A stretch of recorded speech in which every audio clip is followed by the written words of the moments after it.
નમસ્કાર દર્શક મિત્રો, લોક સામના ન્યૂઝમાંથી હું ભારતી સોલંકી આપનું સ્વાગત કરું છું। હવે જોઈએ ઉપલેટાથી અમારા રિપોર્ટર ભાવેશ ગોહિલ સાથેના આજના મુખ્ય સમાચાર। હાલમાં હિન્દુ અને મુસ્લિમ બંનેના પવિત્ર તહેવારો એટલે કે ગણેશ ઉત્સવ તેમજ 12મી શરીફ ઈદે મિલાદુન બંને તહેવારોને એકસાથે આવતા ધોરાજી ડિવિઝનના પાટણવાવ, ભાયાવદર, ઉપલેટા તેમજ ધોરાજી ડિવિઝનની એક શાંતિ સમિતિની બેઠક યોજાઈ હતી,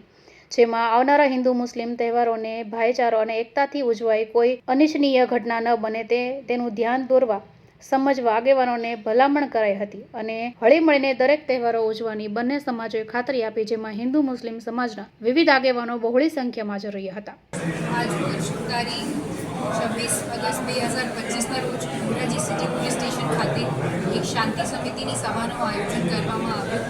જેમાં ધોરાજી સિટી, ધોરાજી તાલુકા, ઉપલેટા, ભાયાવદર અને પાટણવાવના દર સામાજિક આગેવાનો અને પોલિટિકલ રિપ્રેઝેન્ટેટિવ્સ હાજર હતા, જેમાં આગામી ગણેશ ઉત્સવ અને ઈદ એ મિલાદના તહેવાર માટે સૂચના આપવામાં આવી